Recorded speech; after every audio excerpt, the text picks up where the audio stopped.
O mistério das tribos perdidas de Israel. As tribos de Israel, apesar do nome, não eram tribos no sentido próprio da palavra. Elas estavam mais para clãs familiares. As tribos tinham os nomes dos filhos de Jacó. Quem primeiro teve contato e foi abençoado por Deus foi Abraão. Depois, seu filho Isaque e depois o filho dele, Jacó. Jacó então era neto de Abraão. E após uma luta com um anjo, ele tem seu nome mudado para Israel, que significa aquele que luta com Deus. Jacó então, agora chamado Israel, teve 12 filhos. E esses 12 filhos deram nomes às tribos de Israel: Ruben, Simeão, Levi, Judá, Dan, Naftali, Gad, Aser, Issacar, Zebulon, José e Benjamim. A Bíblia conta que José era o filho favorito de Jacó, e por isso seus irmãos o odiavam e tinham inveja dele, chegando ao ponto de vendê-lo como escravo. Todos os irmãos se voltaram contra ele, com exceção de Benjamim, que na época era apenas um bebê. José, então, passou vários anos como escravo no Egito, mas com o tempo foi ganhando respeito e status, e ao interpretar vários sonhos que atormentavam o faraó, ele se torna governador de todo o Egito, ocupando o posto mais alto, abaixo apenas do faraó. Quando uma enorme seca assolou aquela região, o povo de Israel não viu outra opção senão buscar refúgio no Egito.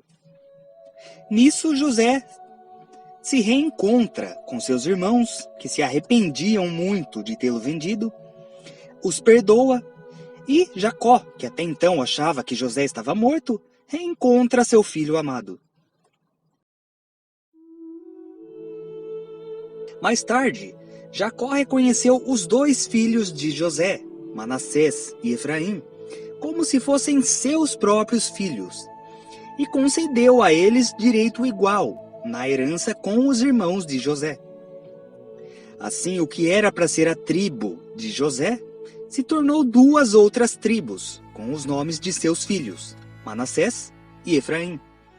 Sendo assim, ficaram então 13 tribos, tendo 11 delas os nomes dos filhos de Jacó e 2 dos filhos de José. Mas então, por que na Bíblia as tribos de Israel são referidas sempre como sendo 12? Bom, isso é porque a tribo de Levi foi considerada uma tribo à parte. Essa tribo ficou responsável pelo sacerdócio. E mais tarde, no retorno deles à Terra Prometida, quando o território foi dividido entre as 12 tribos, a tribo de Levi não ficou com nenhum território em específico e foi dividida entre as outras 12. Portanto, eram 13 tribos ao todo. Não é errado dizer que o número de tribos era 13, mas normalmente é dito que eram apenas 12. Primeiro porque é como está na Bíblia. Depois por vários motivos que vão desde superstição, com o número 13, considerado um número de azar, até a questão energética do número 12. Existem 12 signos, 12 meses do ano. Na Bíblia toda, o número 12 está muito presente. Várias passagens falam sempre sobre 12 alguma coisa. 12 tribos, 12 clãs, 12 príncipes que foram os descendentes de Ismael, o outro filho de Abraão, entre outras situações. Até mesmo os apóstolos de Jesus são descritos como sendo 12. Embora, se a gente conta com o próprio Jesus, ao todo eles eram 13. Ou se a gente conta com Maria Madalena, que durante 1500 anos foi mencionada como sendo uma prostituta, mas recentemente o Papa Francisco, em 2016, reconheceu que ela era apóstola. Então, ao todo eram 13. Mas há certa energia em torno do número 12, de modo que muita coisa tenha sido escrita assim. Portanto, não é errado dizer que o número de tribos era 13. Muitos estudiosos do assunto o fazem. Existe também uma teoria que eu gostaria de citar aqui, por ela ser muito pouco conhecida, que diz que existiu uma tribo de Diná. Jacó, na verdade, teve 13 filhos, 12 filhos homens e uma filha mulher, chamada Diná, cuja história é narrada na Bíblia, e é uma história trágica. Segundo o livro de Gênesis, Diná foi violada pelo príncipe de Siquém, e como forma de retaliação, seus irmãos, Simeão e Levi, comandaram um ataque a Siquém e mataram todos na cidade. Isso, é claro, foi feito contra a vontade de Jacó, que não aprovava isso. Depois disso, Diná não é mais citada, não se sabe o que aconteceu com ela, e nenhuma tribo recebeu seu nome, mesmo ela sendo filha de Jacó. Bom, isso que eu vou dizer agora não consta na Bíblia, sendo apenas teoria, mas, segundo alguns estudiosos, Diná teria gerado um filho de Siquém, chamado Bela, que formou uma 13ª tribo, de origem siquemita, que nutria ódio pelos israelitas por terem matado seu patriarca Siquém e todos os outros siquemitas. E o ódio era recíproco, mas os israelitas suportavam bem os siquemitas, até como parte de um processo de culpa. Até que aconteceu um incidente, onde alguns belamitas estupraram a concubina de um levita, e então as outras 12 tribos se reuniram e dizimaram os siquemitas, apagando completamente sua história. Assim, além deles fazerem uma espécie de limpeza racial, entre aspas, e acabarem com uma ameaça potencial, eles também se livraram do problema da idolatria, pois, segundo alguns estudiosos, os siquemitas eram pagãos. O nome Bela, dizem, tem relação com Baal e Belial. E num rearranjo histórico para meio que esconder o massacre, eles teriam dito que tais mortos eram, na verdade, da tribo de Benjamim. Assim como colocaram Bela, filho de Diná, como sendo, na verdade, o primogênito de Benjamim. Isso por vários motivos, o que inclui principalmente misoginia, já que Diná era mulher. E também, como já dito, pela questão numerológica, envolvendo os números 12 e 13. E assim ficou a história como a gente conhece, onde essa 13ª tribo, a tribo de Diná, composta por siquemitas, nunca existiu. Só existindo então as 12 que a gente conhece, que estão na Bíblia. 12 ou 13, né? Como já dito, se a gente considera a tribo de Levi como uma tribo, embora ela seja uma tribo à parte. E, portanto, geralmente não entre na contagem. Claro, isso é apenas uma teoria, né? Que leva em conta até mais a questão numerológica do que histórica. Também leva em conta a contagem do número de membros das tribos em várias partes da Bíblia e trechos que sugerem isso, como inconsistências no livro de Juízes, que narra esse massacre. Mas no livro original, os mortos foram membros da tribo de Benjamim, e não os siquemitas da tribo de Bela ou de Diná, que na Bíblia sequer existem. Eu só achei interessante mencionar aqui para aproveitar ao máximo o espaço do vídeo e cobrir muito sobre o assunto das tribos, além de apresentar, é claro, porque acredito que a maioria de vocês não conhecia essa teoria. Mas voltando aqui ao que é oficial, né? Ao que todo mundo conhece sobre as 12 tribos, que está na Bíblia.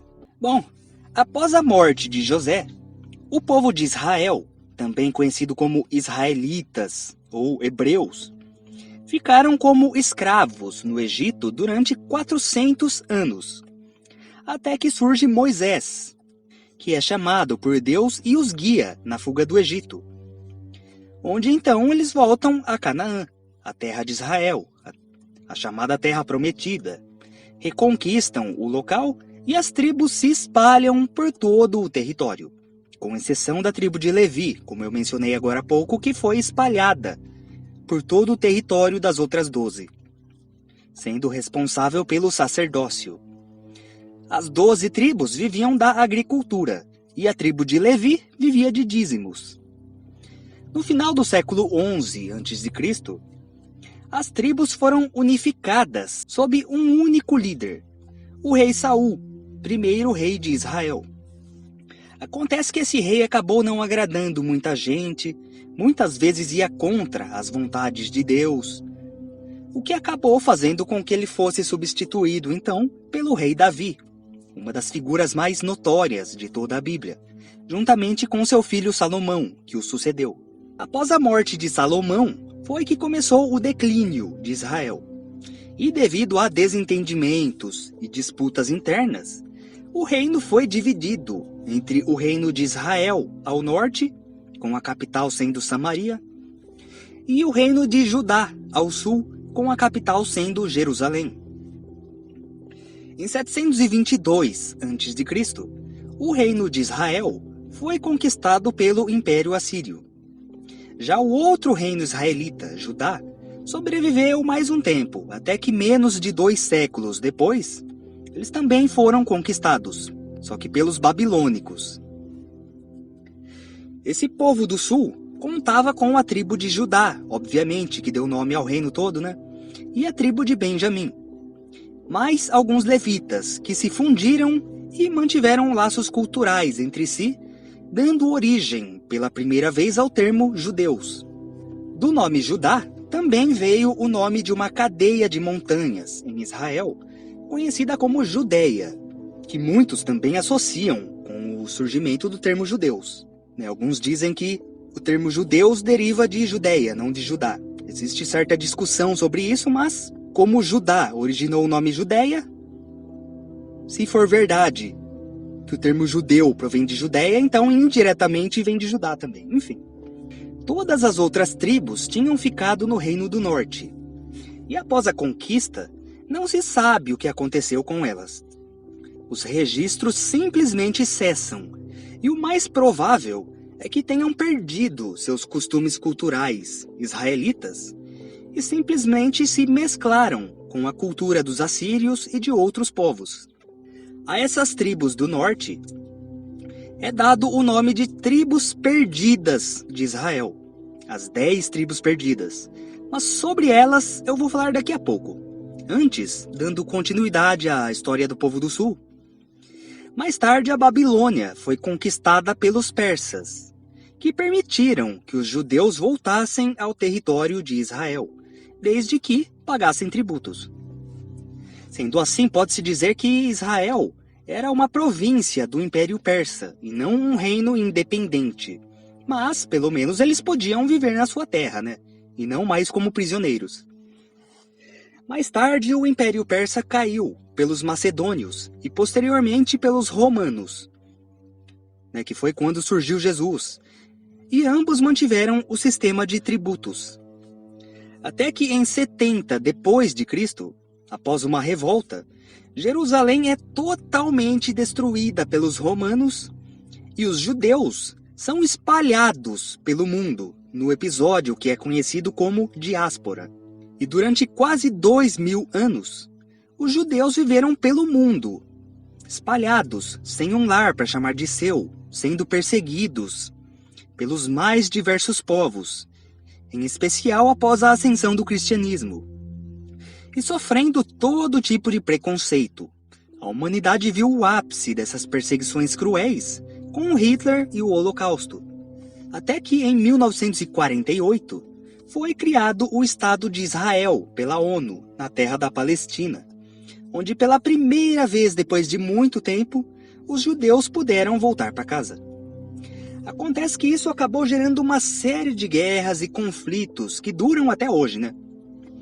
Primeiro porque o território teve que ser dividido entre os judeus e os palestinos que já viviam ali. E essa divisão não foi exatamente muito justa. E depois porque, imagina, você viver num lugar e de repente chegarem dizendo que você vai ter que sair dali, porque agora um povo que supostamente viveu ali mais de 2000 anos atrás, vai vir morar ali. Sabe, é complicado. A ONU parece que não dá a mínima, aquilo foi feito com base em uma série de interesses políticos, alimentados pelo movimento sionista, que foi um movimento que desde o século XIX defendia o direito dos judeus terem um território na Palestina. Mas é complicado falar sobre esse assunto de forma totalmente imparcial, porque a gente sempre acaba defendendo mais um lado do que o outro, às vezes até de forma inconsciente. E isso gera tretas incansáveis. E também o caráter desse vídeo é informativo, não opinativo. Ele é só para contar a história das tribos. Então, voltando aqui. Quem mora em Israel hoje é chamado israelense. Obviamente que não é preciso ser judeu para morar lá. Uma boa parte dos habitantes são cristãos e muçulmanos. Eu estou explicando isso porque muitos confundem os termos israelita e israelense. Israelita é como era chamado o povo descendente de Jacó ou Israel, que também são conhecidos como hebreus. Mas então, através dos judeus e do judaísmo, a tradição da tribo de Judá e do reino de Judá sobreviveu ao longo dos milênios, chegando até os dias de hoje. Bom, mas e quanto às outras tribos? Após a morte de Salomão e a divisão do reino, o reino de Israel foi completamente destruído, o que fez com que 10 dessas tribos simplesmente sumissem, sem explicação. Não existem mais registros, na Bíblia elas não são mais citadas, é um mistério. Sobrando então apenas a tribo de Judá e de Benjamim. E de certo modo não é errado dizer que também ficou a tribo de Levi, que estava espalhada. Tanto que hoje em dia, quase nenhum judeu sabe de qual tribo sua família descende, com exceção da tribo de Levi. Muitos judeus sempre usaram o sobrenome Levi, incluindo o dono da famosa marca Levi's, ou Levi's. Então, das 13 tribos, ficaram 3. Essas 3 constituíram o povo que ficou conhecido como judeus. O que aconteceu com as outras 10 tribos é um mistério. Ninguém sabe. Segundo as escrituras, essas 10 tribos foram escravizadas pelos assírios.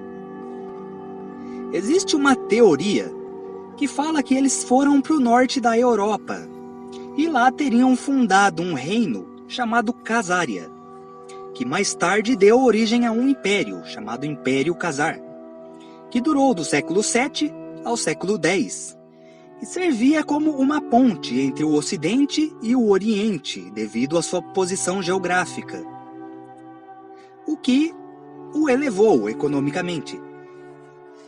O judaísmo era muito forte na Casária. Segundo alguns, porque ela teria sido fundada por membros das tribos perdidas.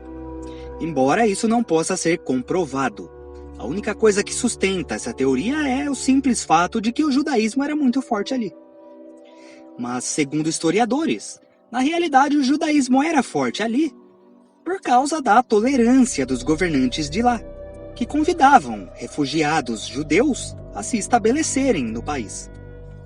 Devido à influência desses refugiados, os Khazares acabaram gostando da religião judaica, eles a acharam atraente e começaram a adotar o judaísmo em grande número. Como eu falei anteriormente, nessa época os judeus sofriam forte perseguição na Europa. Já na Casária, eles podiam ser livres. Infelizmente, o reino da Casária teve fim de forma repentina. Os russos queriam dominar a Constantinopla e consideraram a Casária um obstáculo. Então, em 960, eles varreram completamente a Casária do mapa. Esse império é muito pouco conhecido devido à falta de fontes e informações sobre o assunto, principalmente em língua portuguesa. Mesmo no Google ou no YouTube é difícil encontrar textos e vídeos sobre o assunto. A maior parte das evidências para a história dos Khazares provém de fontes literárias. Informações sobre sítios arqueológicos são escassas, já que esses sítios estavam na antiga União Soviética e não são muito acessíveis, além de serem praticamente desconhecidos. Há quem defenda que, por motivos antissemíticos, o Stalin mandou sumir com documentos e qualquer vestígio da história Khazar. varrendo para baixo do tapete esse capítulo da história russa, já que reconhecer a existência dele era admitir que antes dos príncipes russos, parte da União Soviética era composta e liderada por judeus. Outra teoria defende que os chamados judeus Askenazi seriam descendentes dos Khazares. Os Askenazi são judeus da região da Europa Oriental, Polônia, Hungria e Ucrânia, que possuíam costumes próprios e até uma língua própria, que é o Yiddish, uma mistura de dialetos hebraicos, eslavos e germânicos. Segundo alguns, então, esses judeus, sendo descendentes dos Khazares, não eram judeus no sentido étnico, já que não eram descendentes diretos das tribos de Israel, e sim dos Khazares, que eram convertidos ao judaísmo. A família Rothschild, uma das famílias que praticamente mandam no mundo aí, né, são de judeus Askenazi. Existe certa discussão sobre isso, porque, como já mencionado, alguns defendem que os Khazares eram descendentes das 10 tribos perdidas. Sendo assim, os Askenazi, se forem realmente descendentes dos Khazares, porque também não se sabe se isso é verdade ou não, né? Mas então, nesse caso, eles poderiam sim ser descendentes legítimos dos israelitas. Mas tudo isso é meramente especulativo, né? Aqui a gente tem teoria dentro de teoria, inúmeras possibilidades, não é possível saber. Mas essa é uma versão sobre o que pode ter acontecido com as tribos perdidas. Outra teoria fala da Caxemira, uma região ao norte da Índia, que hoje é bastante disputada pela Índia e pelo Paquistão, porque lá vários locais têm nomes israelitas, assim como pessoas e aldeias. E na primavera, eles celebram uma festa chamada Pasca, que para alguns é uma variação da Páscoa, ou do hebraico Pesach. Para quem não sabe, a Páscoa judaica comemora a libertação dos escravos no Egito pelo Moisés. Mais tarde que o catolicismo modificou o feriado para comemorar a ressurreição de Cristo. E assim é até hoje na nossa cultura. Mas para os judeus ainda está relacionado com Moisés. Existe também uma linguagem chamada Urdu na região da Caxemira, que inclui muitas palavras em hebraico. Então, para muitos, eles seriam descendentes das tribos perdidas. Isso explica todas essas coincidências, entre aspas. E uma terceira versão diz que as tribos se dividiram após a invasão, e cada uma foi para um canto. E toda, ou pelo menos a maior parte da tribo de Dan foi para a Etiópia. A tradição diz que a tribo de Dan foi para a Etiópia e se juntou a uma pequena comunidade judaica que já existia lá. Isso porque, 300 anos antes, a rainha de Sabá conhece o rei Salomão. E graças a ela, o judaísmo chega na Etiópia. Inclusive, reza a lenda que ela se casou com o rei Salomão e teve um filho com ele. Então, esses descendentes de Salomão e da rainha de Sabá, mais os refugiados da tribo de Dan, deram origem à chamada comunidade de Beta Israel, ou judeus etíopes.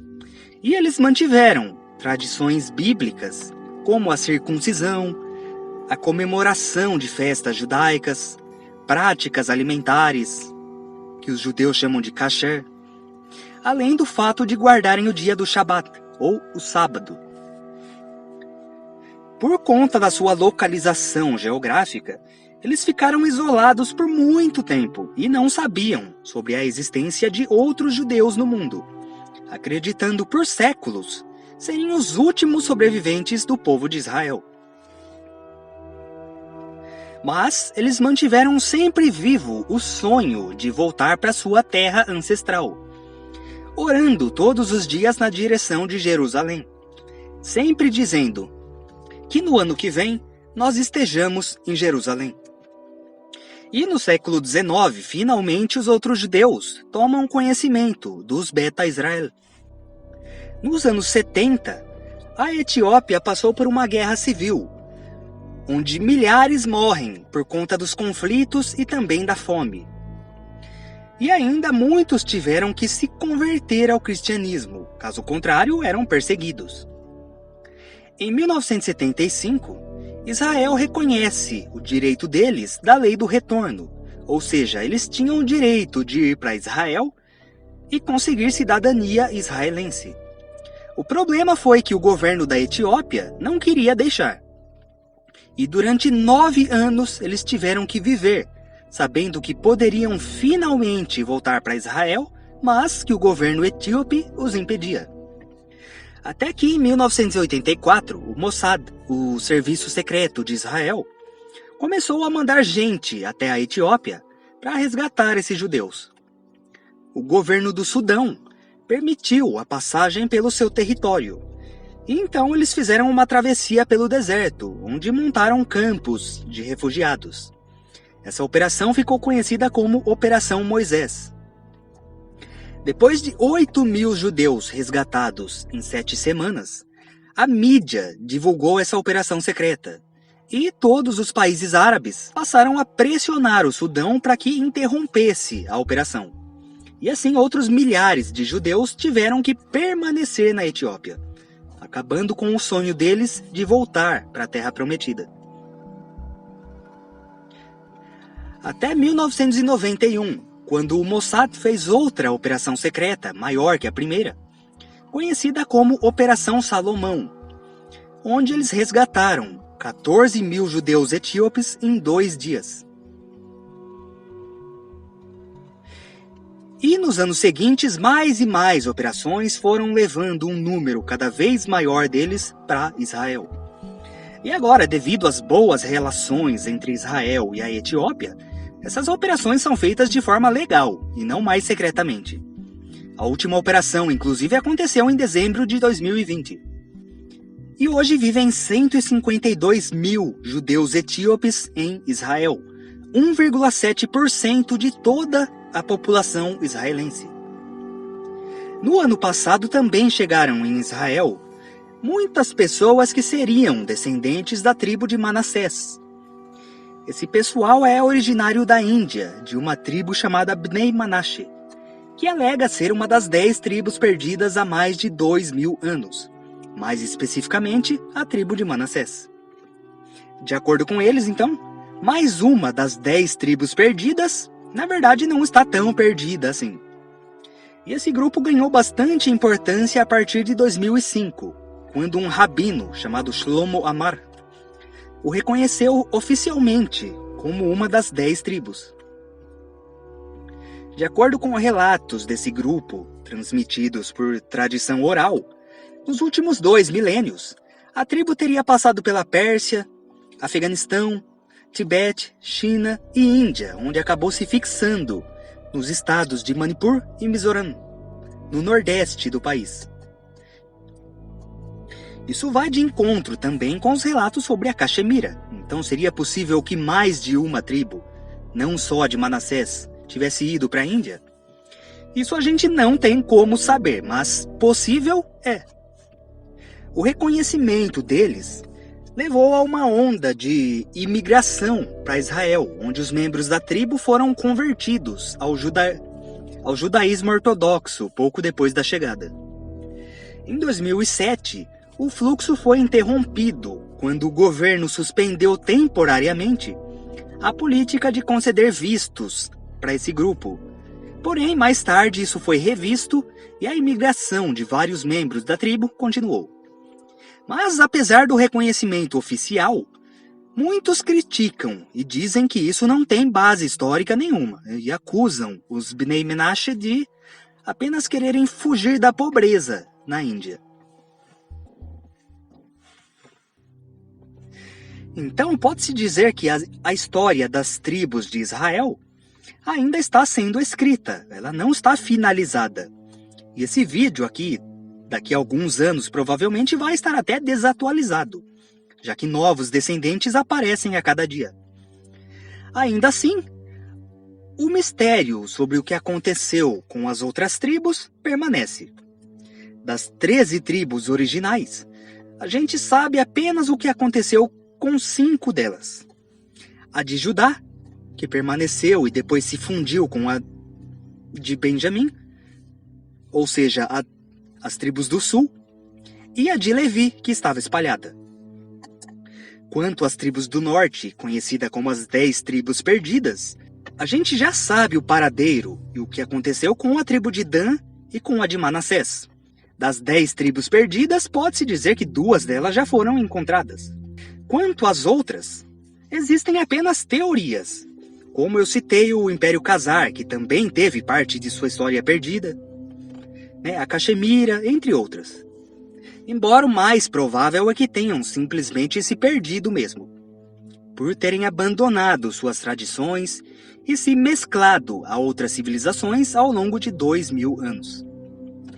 Esdras, que foi um escriba na época do retorno dos judeus da Babilônia, fala que as tribos perdidas rumaram para um lugar jamais habitado pelos homens, uma região chamada Atzaret, e que um dia elas seriam encontradas e voltariam para Jerusalém. A lista de candidatos ao longo de mais de 2000 anos de história é extensa e inclui até povos inesperados como os astecas. Quando os espanhóis chegaram à América, eles cogitaram que os astecas podiam ser descendentes das tribos perdidas. Até hoje tem quem diga que os índios americanos são descendentes da tribo de Ruben. Os citas, povos nômades parecidos com os mongóis, segundo muitos, seriam judeus. E até mesmo alguns historiadores japoneses chegaram a cogitar se hábitos nacionais não teriam vindo das tribos perdidas. A maioria dos historiadores acredita que as tribos simplesmente perderam a identidade. E outros defendem que muitos se refugiaram em Judá. Eles saíram do norte e foram para o sul, sendo assim, não existem tribos perdidas. Mas isso é fruto de debate. Para os judeus, não há dúvidas da veracidade do relato bíblico. E há pouco o que se discutir sobre a origem das tribos de Israel fora do contexto bíblico. No entanto, arqueólogos, historiadores e estudiosos da Bíblia argumentam sobre a origem das tribos. Outros dizem que toda a história das tribos não passa de um mito e que tais tribos nunca existiram e, portanto, isso invalida toda e qualquer teoria que exista sobre o destino das chamadas tribos perdidas, já que elas nunca teriam existido. Para alguns, o povo do reino de Judá, durante a época do cativeiro babilônico, teria escrito a Torá para criar um sentimento de identidade e um passado histórico. Assim, a narrativa de Gênesis e Êxodo não tem uma base histórica, embora alguns pontos possam ter sido moldados para justificar, com raízes familiares, a união das 12 tribos. Bom, esse é mais um mistério não resolvido do nosso passado. É possível que no futuro saibamos o que aconteceu com esses povos, mas até lá, só nos resta especular e criar teorias.